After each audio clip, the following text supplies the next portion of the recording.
Hi, everyone. I am here. I had some infection and now we have fought it with criticism. Everybody was saying, Kalyani, you should take rest. I said, no problem. I'm teaching criticism. Even the virus was shocked and fled. Charadang, Ankita. Hi, hello everyone. So, here we are, Ankita and me, and a lot of people on Zoom. Everybody, we have some simple questions and complex explanations. Are you still 1000 midnight children? Like I was joking with our offline students. Has 1000 become 900, 800, 700? No, right? Ankita, what do you think? Yes, I think it will increase rather than decreasing. Maybe it will become 1,500, 2,000. I think it will Ankita increase. is, you said it, Ankita. Okay, let us hope for the best. Do our work and hope for the Yes. best. Right, the first question here. Ankita, you read, I will explain. Okay, yeah. Certain notes of instruction concerning the making of verse or rhyme in English is the first English guide to versification by which writer or critique? Was it George Putenham, George Gascoigne, Thomas Campion, or was it Stephen Gosson who wrote this work? Zoomers, you're answering. YouTubers, you're also answering. The answer is indeed George Gascoigne. George Gascoigne was a very important writer. He wrote the first guide to versification. Certain notes of instruction is the first guide to versification. He also wrote the first prose fiction in English. Do you know which is that? A Discourse of the Adventures of Master F.J. A Discourse of the Adventures of Master F.J. It is also by Gascoigne. And Gascoigne wrote the Supposes based on Ariosto. The Supposes. Did you know, guys, that Supposes of Gascoigne was the source of Taming of the Shrew? Wow, Gascoigne inspired Shakespeare.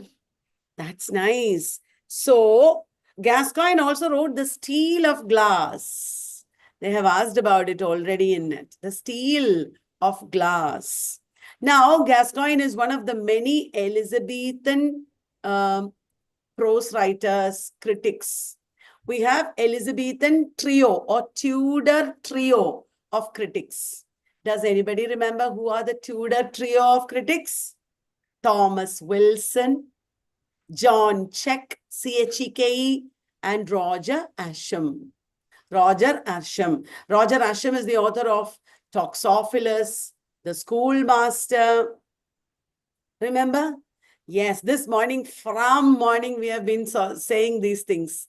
We was revising. So, Supposes is the source for Taming of the Shrew. And it is by George Gascoigne. George Putenham wrote The Art of English Poesy. I think it is Thomas Wilson who wrote The Art of Rhetoric, isn't it? The Art of English Poesy is by George Putenham. The Art of Rhetoric is by Thomas Wilson. Toxophilus is a book on archery. Who's the author? Toxophilus. It is Roger Ascham. Thomas Campion, we will again come later to Thomas Campion. He wrote Book of Airs. He wrote observations on the observations on The rhyme. Art of English Poesy. Observations on the art of English poesy where he attacked rhyme. Correct. That is Thomas Campion. Stephen Gosson, everybody knows. He was the Puritan who wrote, what did Stephen Gosson write? School of Abuse. And it was Philip Sidney who wrote one reply, Defense of Poesy. There was Thomas Lodge who wrote another reply. Thomas Lodge also wrote a reply to Stephen Gosson, which is that defense of poetry, music, and stage plays. Defense of poetry, music, and stage plays. That is also by Thomas Lodge. It is written against Stephen Gosson. Were you able to remember, everyone? So, Art of English Poesy is by The Art of English Poesy, George Putenham. The Art of Rhetoric is by Thomas Wilson. Right. Who wrote School of Abuse, 1579? Stephen Gosson, isn't it? Who wrote Defense of Poetry, Music, and Stage Plays against Stephen Gosson? Thomas Lodge. Thomas Lodge. A Discourse of the Adventures of Master F.J. is by A Discourse of the Adventures of Master F.J. is by Gascoigne. Gascoigne. Gascoigne also wrote The Supposes. Which play of Shakespeare is modeled on The Supposes? Taming of the Shrew, where there is a frame narrative and Christopher Sly is being made a fool of. As usual, I spoke too much. Ankita is thinking, oh no, so much. Ankita, over to you. Timber or Discoveries Made Upon Men and Matter is a commonplace book by which writer? Is it by Philip Sidney, Ben Jonson, Francis Bacon, or was it by Edmund Spenser? Aha, commonplace book. You know what it is? Something like a scrapbook where you write down all your thoughts. Like a journal only, but in a commonplace book, everything is categorized into subheadings. That is the difference. Did you know, Ankita? Writing in a journal is called journaling. Yes. Did you know writing in a commonplace book is called commonplacing? Wow, I didn't know this. Yes, it is called commonplacing. Okay. Is it also In a form of life writing? no. It is just Okay. a book of thoughts. Okay. You know, Okay. from the ancient times, people used to keep such a book, it seems. Huh. Writing down all their thoughts. Yes, and also it's like an examination of their conscience. Right. Yeah. Yeah. And it is a collection of their ideas, proverbs, sometimes recipes, sometimes letters, sometimes thoughts, Yes. like that. And I made a list, Ankita. It is amazing. Who are the people who did commonplacing? One is Isaac Newton. Isaac Newton, the author of Philosophiae Naturalis Principia Mathematica. He also wrote one commonplace book. Wow. Ankita, Virginia Woolf and E.M. Foster. They were friends in the Bloomsbury group. Both of them did commonplacing. Both Virginia Woolf and E.M. Foster. Ankita, there is a man's commonplace book that has been published as A Certain World. He was a very major poet of the 1930s. Do you know who that is? 1930s. Did he belong to the Auden group? Yes. Was it Stephen Spender? No, he was W.H. Auden. Oh, okay. Stephen Spender, W.H. Auden had a commonplace book, and it was published as A Certain World. Now, Burns famously had notebooks. So did William Blake. William Blake, Burns, even Milton. All of them had notebooks, which are something like commonplace books. And you know Sherlock Holmes? Sherlock Holmes, the character, had a commonplace book, you know, a scrapbook where he wrote down everything. Very importantly, last information, okay, Ankita? Yes. In one famous novel, Captain Ladislaw the Almasi is using his own copy of Herodotus's histories. Herodotus is the historian. Herodotus's histories he is using as a commonplace book. The character's name is Ladislaw de Almasi. So he is in Middlemarch. English patient. Oh, English patient. Ladislaw, Will Ladislaw is in Middlemarch. Will Ladislaw is in Middlemarch. Ladislaw de Almasi is in English patient. Yes. Yeah, some of you Zoomers said it. So that is a lot of information. Commonplace information about commonplacing. You don't have to remember all this, but it's interesting to know, isn't it? Yes. Yes. Okay, so the answer here, Timber or Discoveries Made Upon Men and Matter, is by Ben Jonson. Okay, Ankita. Which Again. character in Essay of Dramatic Poesy represents Charles Sackville? Was it Crites, Eugenius, Lycidius, or Neander? You know, Ankita, my code when I studied was critics are in sacks. So it's, no, genius is in sack. Sorry, my code is wrong. Genius is in sack. Critics are cowards is the code. So Crites is Robert Howard. Eugenius is Sackville. Lycidius is Sedley. And Neander is Dryden. Are you getting it? Crites supports ancients. Crites is Robert Howard. Everybody might know Robert Howard was Dryden's brother-in-law. Dryden's wife was Robert Howard's sister. Okay. Now, who is Charles Sackville? Charles Sackville is Eugenius. Charles Sackville or Lord Buckhurst.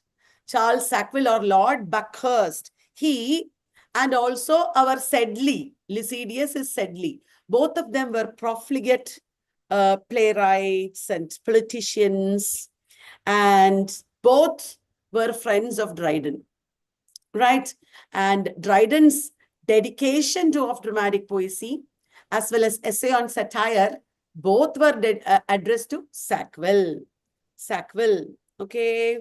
So Sackville is Lord Buckhurst. He was himself a rake. Okay, this is an of dramatic poesy, 1668. Same year when Dryden became poet laureate. And in 1700, he wrote Preface to the Fables. Fables, ancient and modern. That year, Dryden passed away, 1700. Okay, Ankita. Samuel Johnson's Preface to Shakespeare was published in which year? 1725, 1755, 1765, or was it 1781? Yes. 17, as many of you are saying in the chat box, 1765.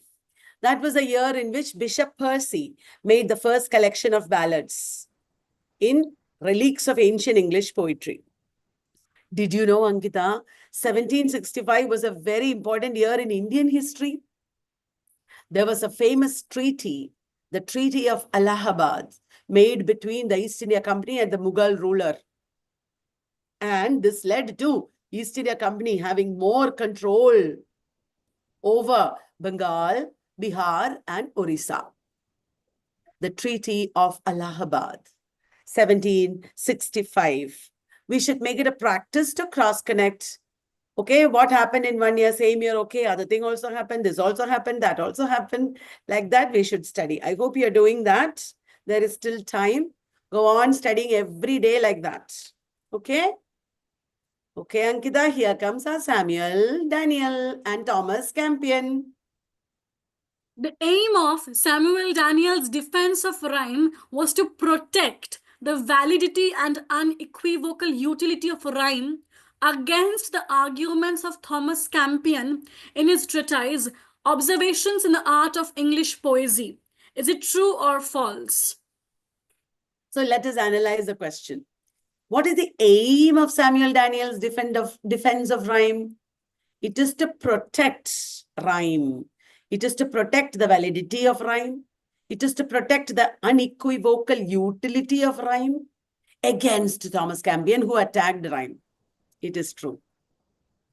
Thomas Campion, in Observations in the Art of English Poesy, what did he do?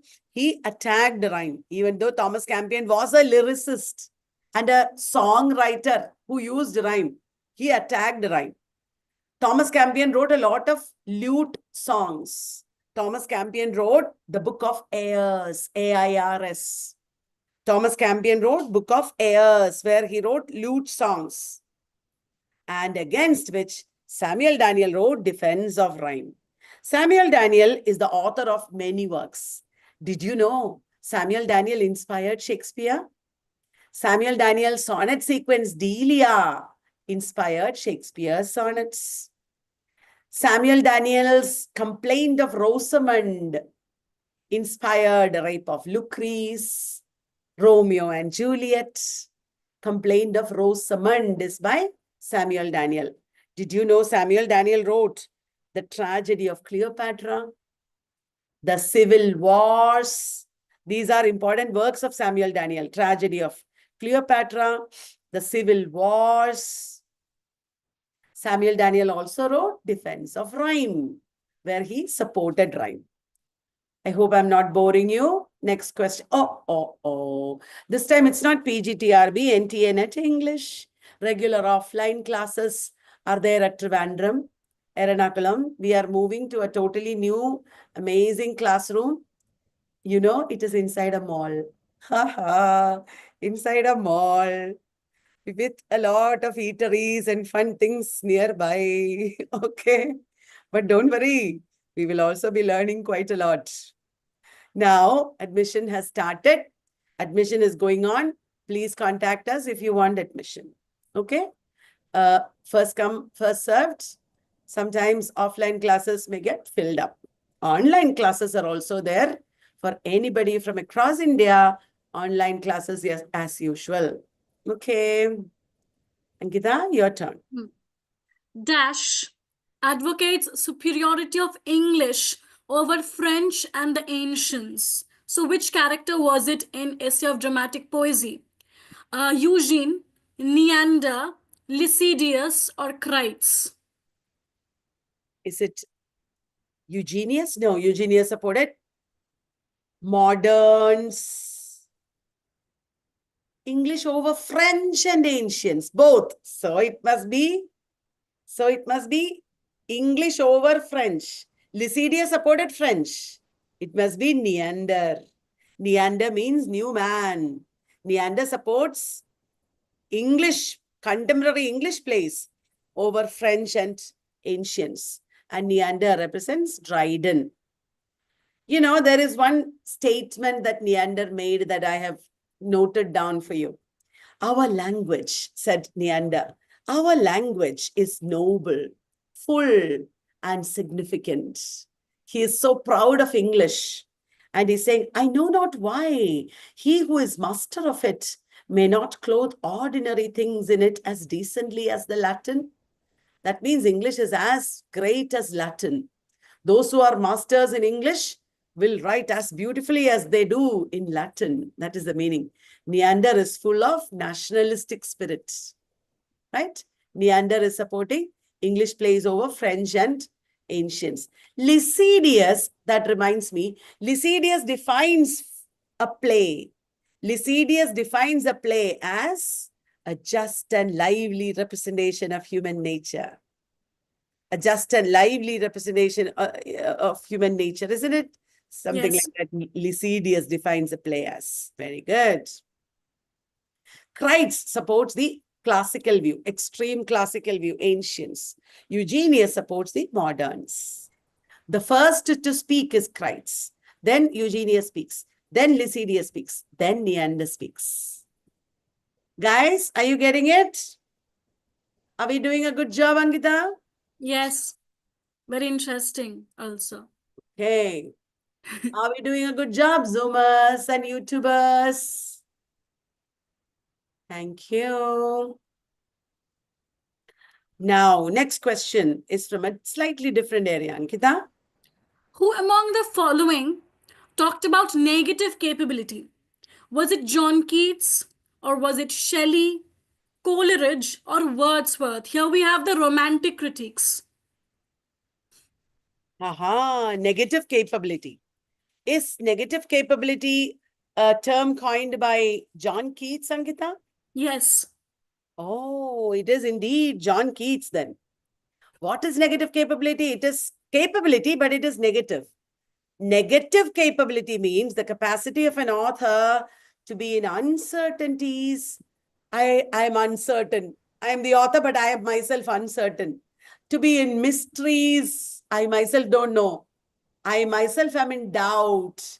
The capacity of an author to be in uncertainties, mysteries, and doubts without an irritable reaching after fact and reason. Opposite of negative capability is when the author is sure of himself. The author is sure. What is that called, Ankita? Egotistical sublime. Egotistical sublime. The author is sure, like Wordsworth is sure, isn't it? That is no good. Whereas Shakespeare had negative capability. Shakespeare himself does not know how to solve these problems, right? So negative capability is a little like impersonality theory of Eliot, where the author is not so sure. The author is under erasure. Negative capability is like death of the author of Roland Barthes. And I think negative capability also brings in that strain of modernism, where the self is in constant dilemmas and conflicts, and it is in the making. So, That is why it is like Eliot and yes. impersonality. It is indeed like modernism a little bit. But that element of modernism is there even in Wordsworth and the earlier writers a little bit. Yes. Modernism and modernity did not suddenly come one fine morning, right? Because that element of not being so much sure of yourself is there in Wordsworth also. Yes. There is a spontaneous overflow. I mean, it's not a rational control that Wordsworth also advocates, right? With the onslaught of industrial revolution and all the other circumstances which were happening in the contemporary times, so yeah, the self also evolved and evolved in a different way from the ancient times. That's right. Wow. And Ankita, do you think Keats wrote a book about negative capability? What I know that he talked about this concept in a letter to his friend. Yeah, it is just a letter, a passing reference. And now that we mentioned modernity and T.S. Eliot and all that, Ankita, we have to also mention this. Keats talked about the chameleon poet, Yes, where yes. the poet is changing colors. The poet is not fixed in his role. It is he talked about the chameleon poet. Right. It is a letter to his brothers, and he talked about it in Benjamin Bailey, his friend's letter also, egotistical sublime and this. He did not just write in one letter and finish off like that. Right. Okay, then next question. Oh, that's a long one.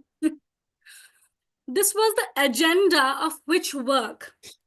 The principal object then, which I proposed to myself in these poems, was to choose incidents and situations from common life and to relate or describe them throughout as far as was possible in a selection of language really used by men, and at the same time to throw over them a certain coloring of imagination, whereby ordinary things should be presented to the mind in an unusual way. And further, it's a long quote, but which work has this agenda? Biography literaria, lyrical ballads, the prelude, or the spirit of the age?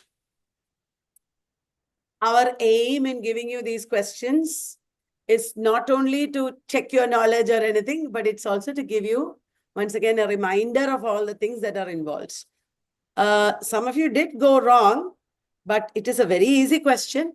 The principal object in these poems was to choose incidents and situations from common life. It's, of course, a line from one of the opening lines from the beginning of the Preface to Lyrical Ballads. This is from Preface to Lyrical Ballads. And Preface to Lyrical Ballads came in a rudimentary form in 1800. He is first talking about simple subject matter. And from there, he is going on to talk about simple language and style. First, he will talk about simple subject matter. Then he will say having simple subject matter is not a problem as long as poetry has a purpose. And then he'll go on to talk about simple style. And then afterwards, he will develop a theory of poetry itself like this. He will talk about poetic emotion also, poetry as superior to philosophy and history, right? So that is Preface to Lyrical Ballads. The present form is in 1802. What did he write in 1815? He wrote essay supplementary to the preface. In 1815, he wrote essay supplementary to the preface. Okay, Ankita. The imagination then I consider either as primary or secondary. Who said this? Wordsworth, Coleridge, Sade, or Keats? Everybody is answering. It is Coleridge. Primary imagination and secondary imagination. He talked about primary imagination is the power of receiving external impressions through the senses. Okay, it is like a copy of the act of creation that is out there. Primary imagination is a copy. It is not original. But secondary imagination is an echo of the former. It is a little more deeper in degree, secondary imagination. Secondary imagination is the peculiar attribute, the distinctive attribute of the artist. It is conscious, whereas primary imagination is not conscious. It is involuntary. Everybody has it. Primary imagination, everybody has it. It is involuntary. Secondary imagination is conscious. It works upon the primary imagination and dissolves, diffuses, and dissipates in order to recreate. Secondary imagination is assemblastic. It dissolves, diffuses, and dissipates in order to recreate. Fancy is not creative at all. It deals with fixities and definites. And fancy is the mere drapery. It is not creative. It is a mere drapery of the poetic soul, whereas imagination is the very soul of poetry. Clear, everyone? The word assemblastic or shaping power, he borrowed from Immanuel Kant. Immanuel Kant gave him the idea of assemblastic power. Before Coleridge turned to imagination as assemblastic power, Coleridge was influenced by David Hartley's associationism. Coleridge was first influenced by David Hartley's associationism. Right. Ankita? The Study of Poetry by Matthew Arnold was originally published as the General Introduction to T.H. Ward's anthology, The English Poets, 1880. Is it true or false? T.H. Ward's anthology, The English Poets, had an introduction by Arnold. That is true. The study of poetry is where Arnold talks about the touchstone method, right? He talks about the touchstone as excerpts from Homer, Dante, Milton, or Shakespeare. This laid the foundations of comparative method of criticism. And Matthew Arnold talks about 3 estimates of poetry. The real estimate, which is unbiased. And then he talks about the historical estimate and the personal estimate. The historical estimate and the personal estimate are biased, prejudiced. They are no good. Arnold is advocating the real estimate as the correct estimate of poetry. Arnold also went on to talk about a history of poetry, English poetry. He talked about what is poetry, what is criticism. He defined poetry as high truth and high seriousness. And criticism is a disinterested endeavor to propagate the best that is known and thought in the world. Criticism is a disinterested endeavor. Arnold also wrote Culture and Anarchy, where he talked about poetry as the study of perfection. And Arnold also talked about grand style. Homer has a simple grand style. Milton has severe grand style. Dante is an example for both. He also talked about Hellenic and Hebraic. And he also talked about barbarians, Philistines, populace. Lack of culture of the middle class is called Philistinism.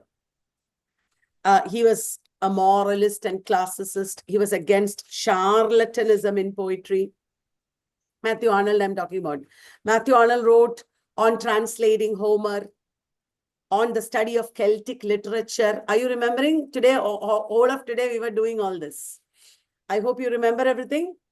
And Matthew Arnold upheld the concept of high culture. High culture. Okay, Ankita, your turn. This word was introduced into literary criticism by Matthew Arnold in preface to the volume of 1853 poems. To denote short but distinctive passages selected from the writings of the greatest poets, which he used to determine the relative value of passages or poems which are compared to them. So, which word is this? Hellenism, Hebraism, Touchstone, or Philistines? Yes, everybody knows, I'm sure, it is touchstone.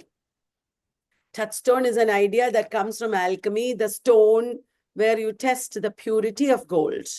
So here, touchstone method is a method of comparative analysis of literature. You're comparing an individual work with touchstone passages. Did you understand? And Homer, excerpts from Homer, Dante, Milton, Shakespeare. These are the touchstones that Arnold advocated. Touchstone. Okay. Who said this about Chaucer? He is a perpetual fountain of good sense.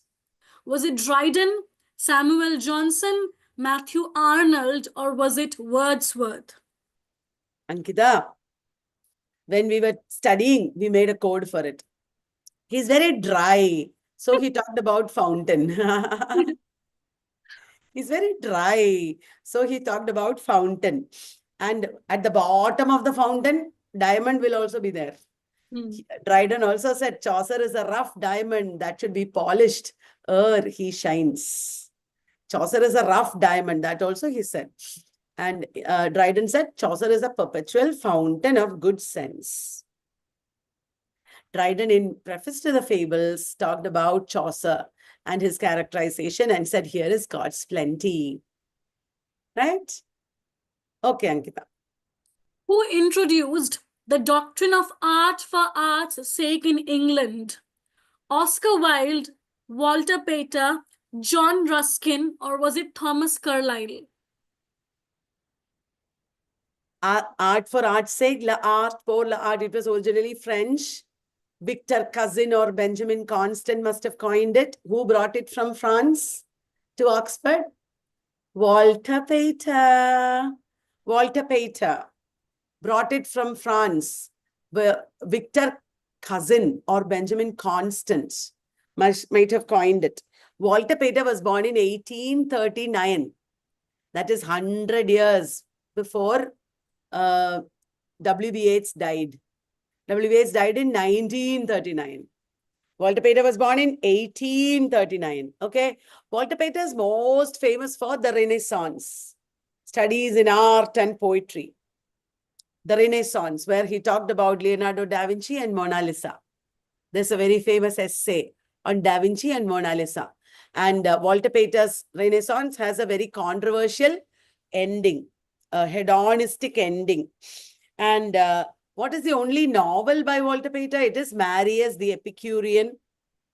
Walter Pater also wrote imaginary portraits, appreciations, essay on style, Plato and Platonism. Ankita, I want to tell you something. Yes. Walter Pater talked about two opposing forces in the world. In the Greek world, actually, in the ancient Greek world, there are two opposing forces, the centrifugal and the centripetal. Centrifugal means going away from the center. That means it gives diversity, there is imagination, variety, that is centrifugal. Centripetal means towards the center, that is conformity, making everything simple, that is centripetal. So Walter Pater famously talked about the centrifugal and the centripetal in Greek culture. Okay. And he was very keen on talking about ancient Greek culture. Plato and Platonism is a book that he wrote about it. He used classical thought a lot at that time. Walter Pater was a teacher of Oscar Wilde. Walter Pater and Oscar Wilde were both aesthetes or members of the aesthetic movement. Their contemporary was John Ruskin. John Ruskin was more medievalist, not classical like Pater.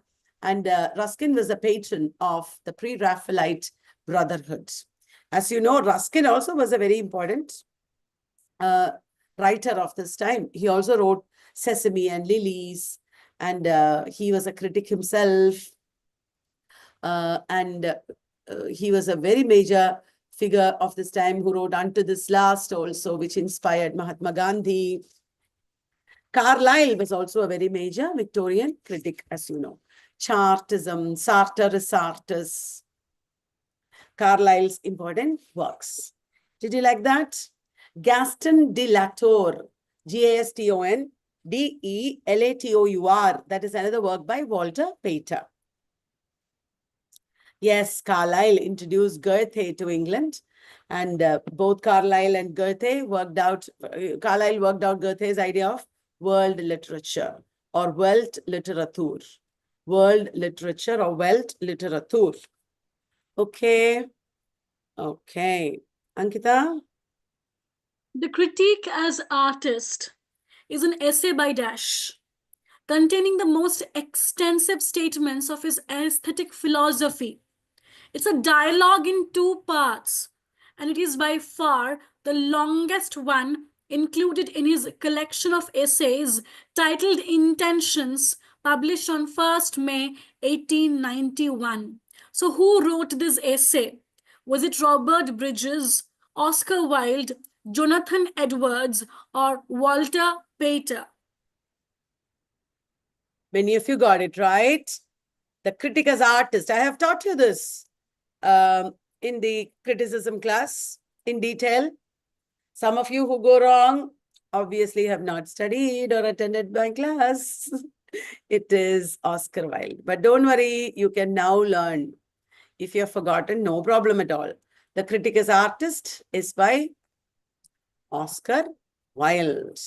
Oscar Wilde was an aesthete, as I just told you. And he says that criticism is an art. Here he says that criticism is an art. All right. So that was a nice little discussion. I will just randomly, this is the last question here. Before that, before we switch off the PDF or the presentation, we have reminder for our net regular classes, Trivandrum, Ernakulam, and online. Ankita, can we ask randomly a few questions before we wind up? Yes, yeah. Does anybody know who are the new humanists? Who are the new humanists? Irving Babbitt, Paul Elmer More. Do you remember? Irving Babbitt, Paul Elmer More. Okay, who talked about Ellen Vital or life force?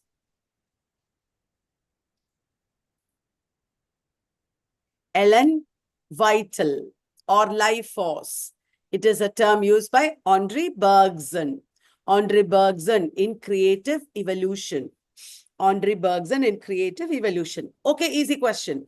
Who talked about two uses of language?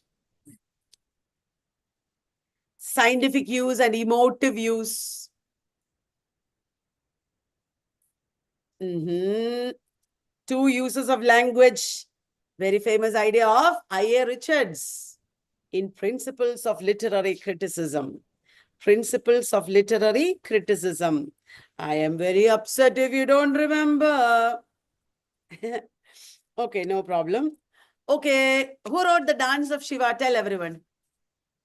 The Dance of Shiva. Ananda Kumaraswamy. That's right. Ananda Kumaraswamy wrote The Dance of Shiva. That's right. We did this morning and everybody remembers. Okay.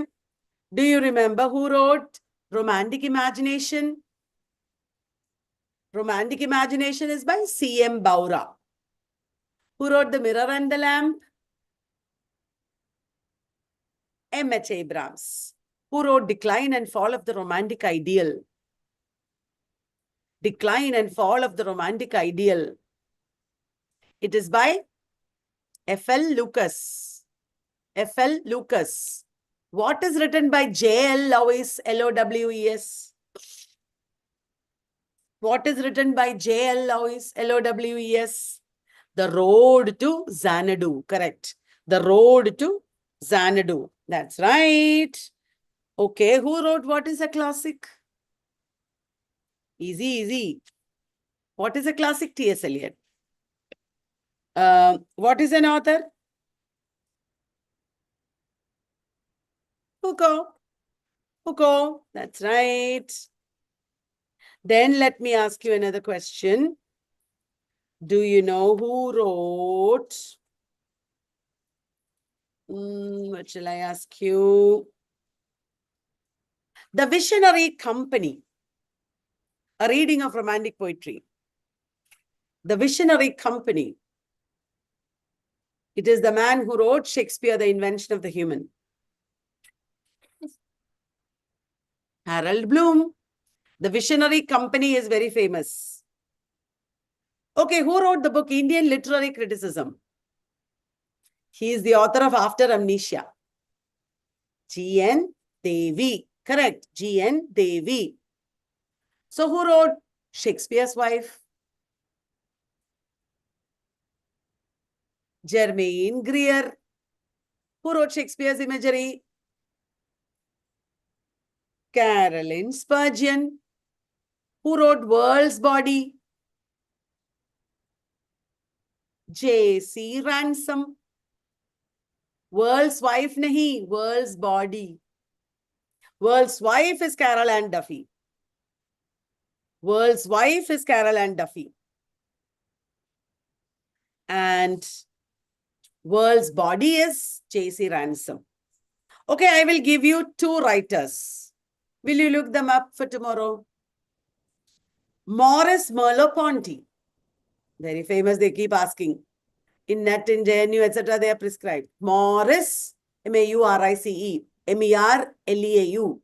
Maurice Merleau-Ponty, P-O-N-T-Y. Will you look up? Okay, next writer, Elaine Scarry, S-C-A-R-R-Y, E-L-A-I-N-E, Elaine Scarry. Will you look these writers up and tell me what they wrote tomorrow? Okay, Ankita, please remember to include them. Okay. All right. So, last question. Who wrote Symbolist Movement in Literature? Easy. Everybody knows.